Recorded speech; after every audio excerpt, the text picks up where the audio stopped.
Soviet union کے ٹوٹنے کے بعد قازقستان سب سے آخر میں آزادی پانے والا ملک تھا۔ 16 دسمبر 1991 کو قازقستان نے روس، جس کا پرانا نام سوویت یونین تھا، سے آزادی کا اعلان کر دیا اور کچھ ہی دنوں بعد 25 دسمبر 1991 کو مکمل آزادی حاصل کرتے ہوئے اس نئے ملک کی بنیاد رکھی گئی۔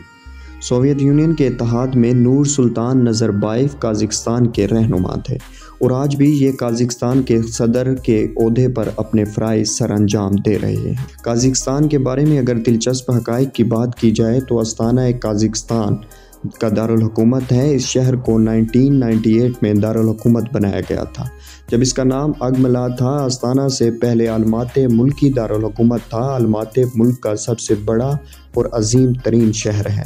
اس شہر کی آبادی 35 لاکھ افراد کے قریب ہے۔ اس شہر کو قازقستان کا اقتصادی دارالحکومت بھی کہا جاتا ہے۔ الماتے شہر میں بہت زیادہ پارک بھی موجود ہیں، اس لیے اسے پارکوں کا شہر بھی کہا جاتا ہے۔ قازقستان میں مسلمانوں کی زیادہ تعداد سنی فرقے سے تعلق رکھتی ہے۔ ملکی آبادی کا 66.8% حصہ قازقی لوگوں، 20% روسی، جبکہ باقی دیگر قبیلوں سے تعلق رکھنے والے لوگوں سے ہے۔ قازقستان کا کالنگ کوڈ +7 ہے۔ قازقی اور روسی قازقستان کی سرکاری زبانیں ہیں، جبکہ دیگر بولے جانے والی زبانیں امن، ازبیک، تتارکر، غیز، یوکرائنی اور دیگر زبانیں شامل ہیں۔ قاز کی زبان خود بھی ایک ترکی زبان سے نکلی ہوئی زبان ہے، جس میں کچھ عربی کے حروف بھی شامل ہو گئے ہیں اور کچھ روسی بھی، جو کچھ ترکش بولنے والے لوگوں کو سمجھ آتی ہے۔ انگریزی جدید اور دوسری زبان کے طور پر بولی جانے والی پہلی زبان ہے۔ پہلے لوگ خانہ بدوشوں کی سی زندگی بسر کرتے تھے اور تعلیم کی طرف کوئی خاص توجہ نہ دی جاتی تھی، مگر سوویت یونین کے دور میں اور آزادی کے بعد تعلیم پر بہت زیادہ توجہ دی جانے لگی، جس کے بعد شرح تعلیم بڑھتی گئی اور 99% تک پہنچ چکی ہے۔ 11ویں صدی عیسوی میں قازقستان کی سرزمین پر زیادہ آبادی کا داخلہ شروع ہوا تھا، جبکہ اسلام کا قازقستان میں 8ویں صدی عیسوی میں عرب سے آنے والے لوگوں کے ذریعے پیغام پہنچ گیا تھا۔ فٹ بال قازقستان میں کافی شوق سے کھیلا جانے والا کھیل ہے۔ فٹ بال کے علاوہ باسکٹ بال، رگبی یونین، بولو speed, skating, web lifting, cycling اور باکسنگ دیگر اور بھی شوق سے کھیلی جانے والی کھیلیں شامل ہیں۔ قازقستان میں 3 یونیسکو ورلڈ ہیریٹیج سائٹ موجود ہیں جو اب سیاحوں کی توجہ حاصل کر رہی ہیں۔ قازقستان کا ڈومین نیم .kz ہے۔ قازقستان کی کرنسی کو قازقستانی تنگے کہا جاتا ہے، جو ایک پاکستانی روپے کے بدلے میں 3-4 آ جائیں گے، یعنی یہ کرنسی پاکستانی روپے سے کم تر سمجھی جاتی ہے۔ قازقستان وقت کے لحاظ سے پاکستان سے 1 گھنٹہ آگے ہے۔ قازقستان میں پہلے سیاحت کی طرف کوئی خاص توجہ نہ دی جاتی تھی، بلکہ تیل، زراعت اور دیگر قدرتی وسائل پر زیادہ توجہ دی جاتی تھی، مگر پچھلے کچھ سالوں سے عوام کے بڑھتے ہوئے رجحان سے قازقستان کی سرزمین میں بھی غیر ملکیوں سے بھرنے لگی ہے۔ قازقستان حکومت نے 48 ممالک کو ویزا فری کرتے ہوئے اس بات کا اظہار کیا ہے کہ ہم غیر ملکیوں کو اپنے ملک میں خوش آمدید کہتے ہیں۔